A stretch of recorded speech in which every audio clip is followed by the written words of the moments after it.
What's up, guys? We are back this week with another Q&A. We didn't do one last week because of everything going on in the country and the world with the Black Lives Matter movement, and it just didn't feel like a time to be talking about Star Wars when something far more important was going on. Yeah, we brought it up a little bit on social media, but we wanted to make sure to use our largest platform to get the message out and make sure people know where we stand. Yeah, I think it's very important that you guys know where we stand on issues like this, and we agree that Black Lives Matter. That's something that I think Star Wars teaches us. That's the kind of values it has instilled in us, that you need to stand against injustice and inequality. And it was a trying week last week for us, and we didn't want to do a Q&A, but it's all well and good to say that and wear shirts and tweet about it and show our support. But we also think that there are things that we can do better as a Star Wars community. And some of that is helping to amplify other voices in the community. And that's something I've never really been good at, is collaborating with other creators. But it's something we are actively right now working on to help just get more discussion going, because Star Wars is for everyone. And we want our community, we want to make it clear that you are all welcome here, not just the people who look like us. And you shouldn't always just be hearing from people who look like us. And I want to do a better job moving forward of having more discussions like that and getting more points of view. We want to make sure that you guys know that you're welcome here, no matter what. The color of your skin, your gender, however you identify, you're welcome here. Like, I don't know how else to say it. I think that sums it up. We also know that you come here for an escape, so I don't want you to think that things are going to completely change. Right. We're still going to put out great Star Wars content as much as we can. Yeah, it's the same stuff's going to happen. We're going to go back to doing the Q&As. That was just like a 1 week break that we just had to take, and next week things will be back to normal, but we just refuse to stay silent and say nothing while all of this is going on. I would much rather you know where we stand and know that you are welcome as a member of our community. If you want to show your support and learn more about this movement and what it means, we have a link in the description with tons of resources on just learning more and finding ways to help. Moving on to the Q&A, Mr. JD Rice asks what we hope to see and experience in Star Wars Squadrons in both gameplay and story. Yeah, so this just, I guess it leaked and then was officially announced shortly after yesterday. Right. Star Wars Squadrons is an upcoming Star Wars game. We've heard some stuff about this for a while. I think it's from Motive Studios. From what I've read, and I think this was from Polygon where I read this, there is a story element that will be a few hours long, but the focus is going to be on multiplayer. So that's interesting. I was hoping for more story. I hope it's more than a few hours, but I'll take what I can get.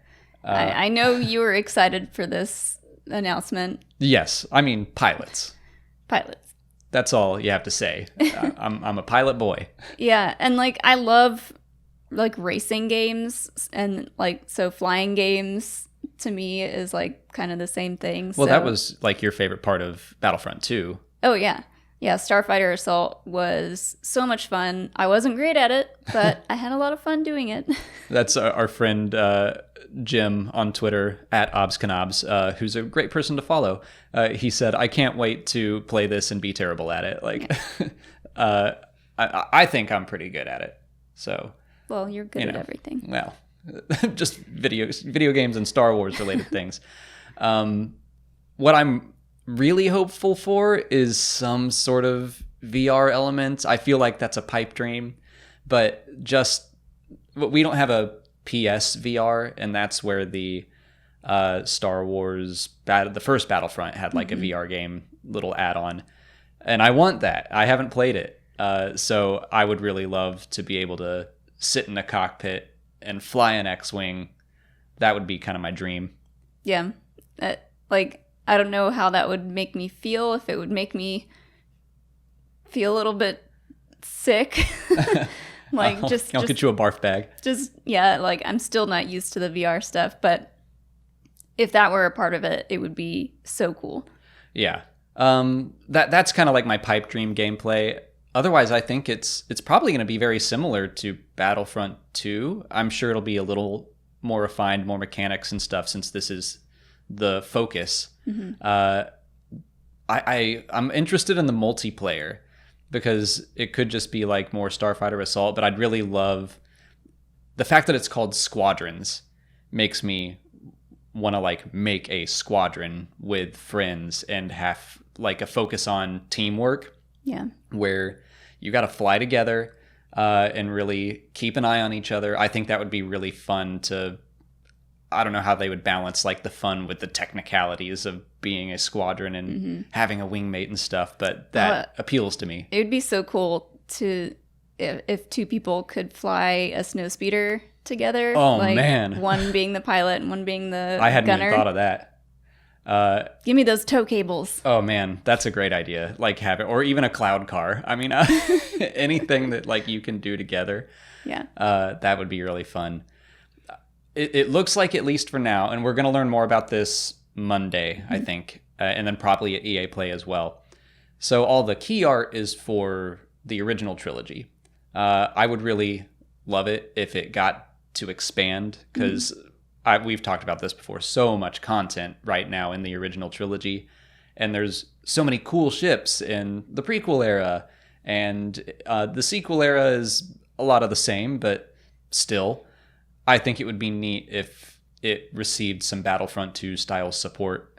And by that, I mean free updates where like, yeah, now you can fly in the prequel era and now you can fly in the sequel era. They might not do a story mode for every single one, but that might be another pipe dream. But that's just kind of like if I were to make my dream Star Wars pilot game.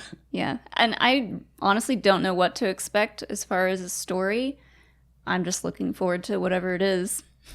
Tom Nash and Sooner Thrawn want to know if Jedi Temple Challenge is canon. So we watched the first 2 episodes of this show the other night, and it was really fun. I had a blast. At first I was like, this is kind of cheesy. Of course it is. I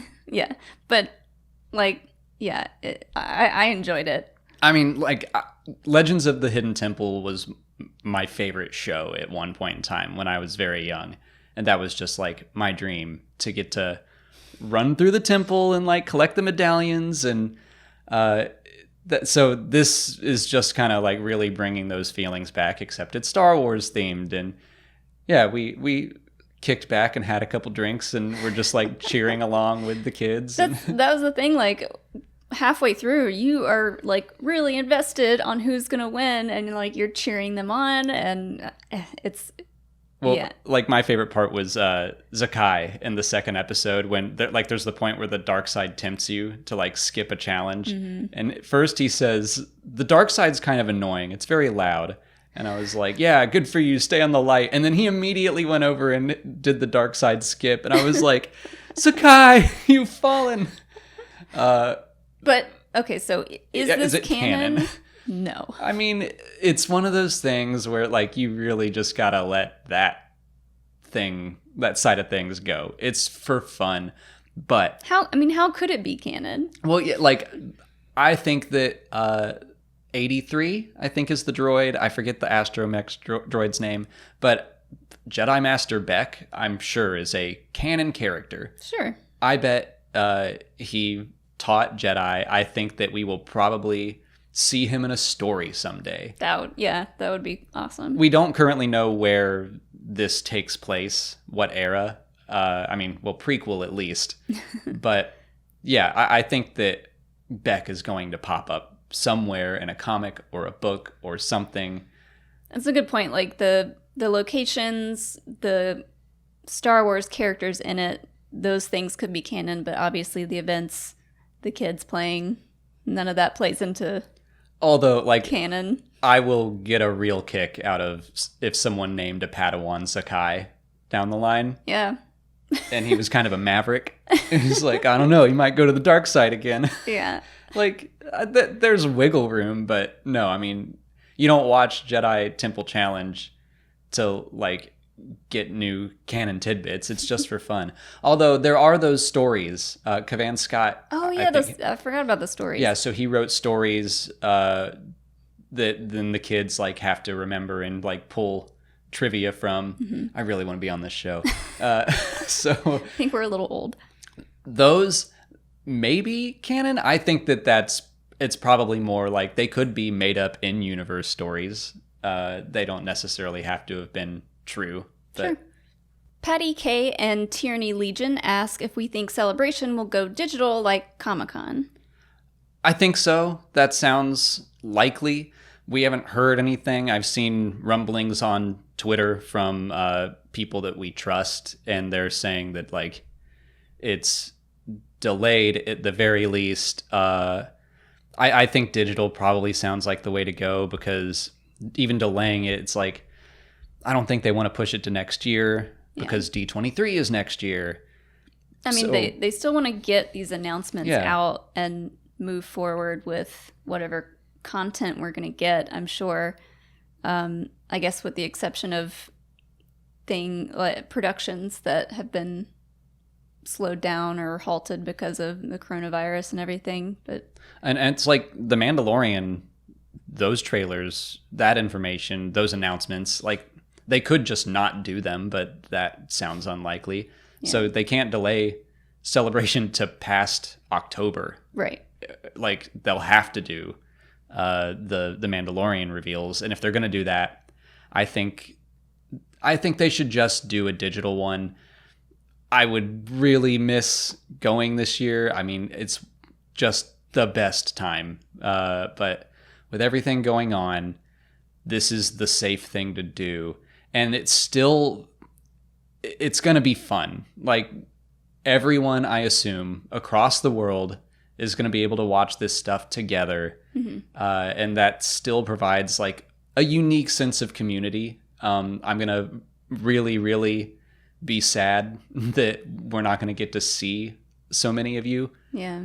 But, when Comic-Con announced that their stuff was all going to be put out digitally, they did it in a way that was like, no lines, everything's free. And, that would just be such a cool gift to the Star Wars fandom to basically do the same thing and have a way for everyone with access to the internet to be able to participate and be at Celebration. Yeah.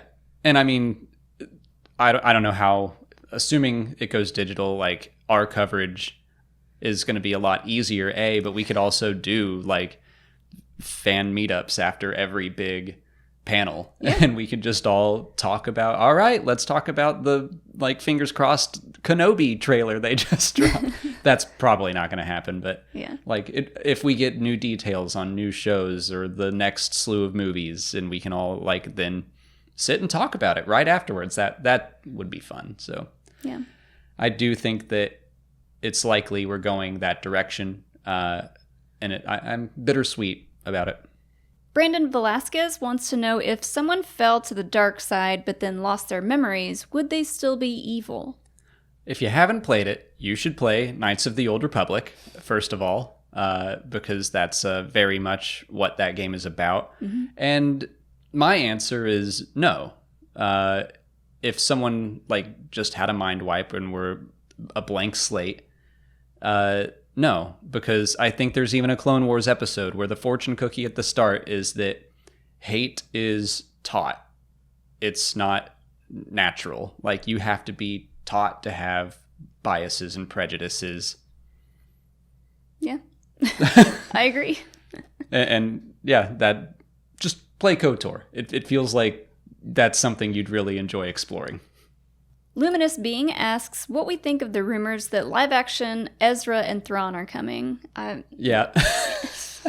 Any rumor that I see about live-action Ezra or Thrawn or any other character, it just like goes over my head. I'm like, no, I don't even look at him. Yeah, that's kind of how I have seen it pop up on Twitter. I think this is coming from, at least the Thrawn stuff, I think is coming from Star Wars Newsnet. We know those guys. But yeah, we don't really deal in leaks or any of that. Like, I don't really want to know a lot of that stuff. And unfortunately, some things like Ahsoka is just impossible to avoid.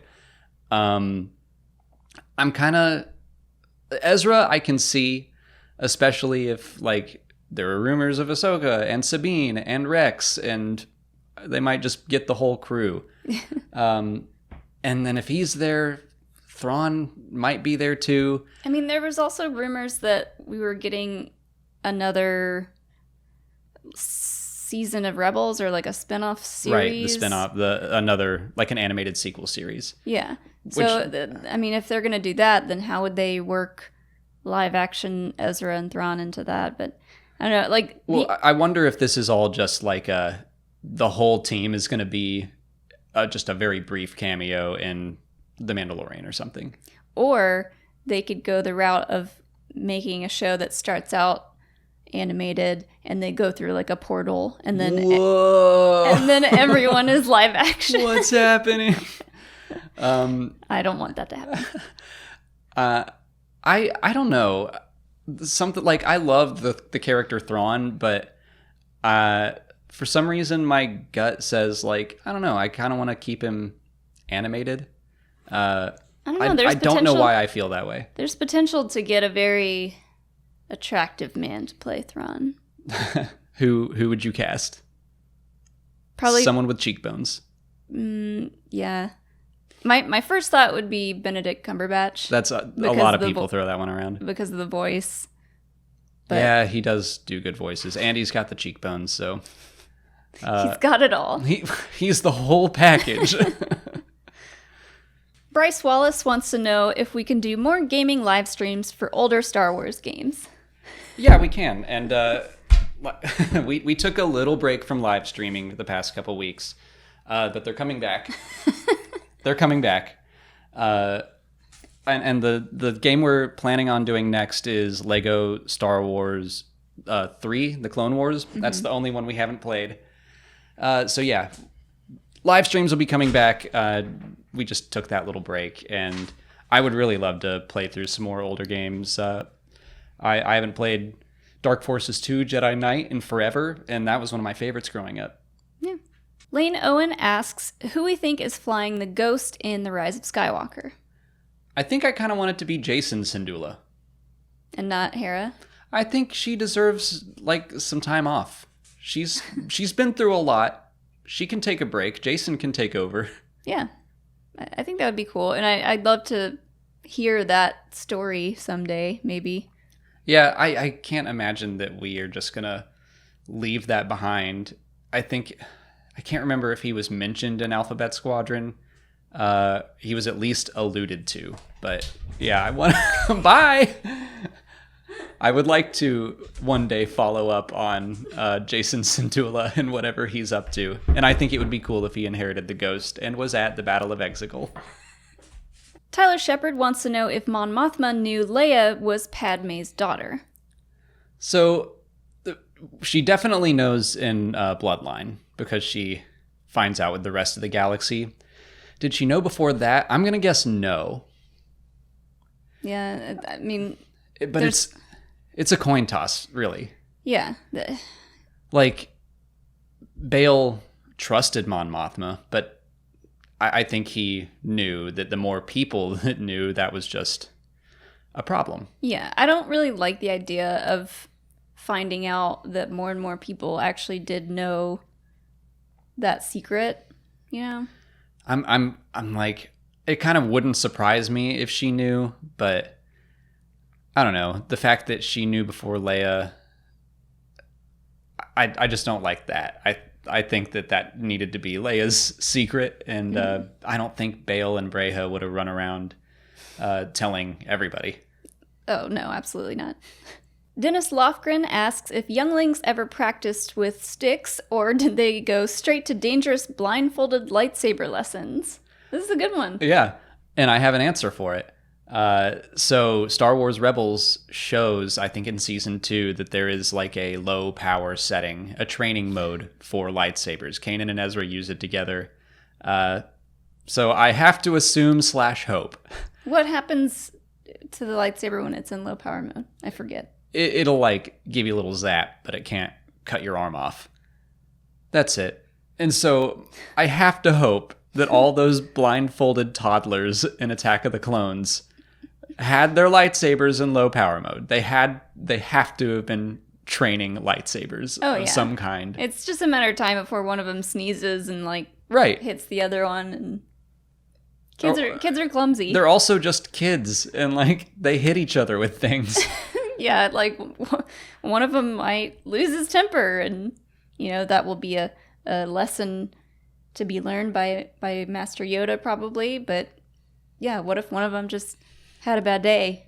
Maybe they like start off with little like pool noodles, and then they upgrade to sticks, and then it's like, okay, you have your training lightsaber now, but like if you zap someone with it, we're putting you back down to pool noodle. Yeah. Everyone used pool noodles as lightsabers. I did. Bobby Lynn wants to know if we had to choose between seeing the Max Rebo Band or Figrin Dan and the Modal Nodes live, who would we pick? He put a lot of drama into this question. Like, let's say they're live at the same time on the same night. Oh, no. Who do you see? I mean... I can't really see that. Yeah. This is my... Max Rebo is my boy. I mean, yeah, look how cuddly he is. And, like... I have, like...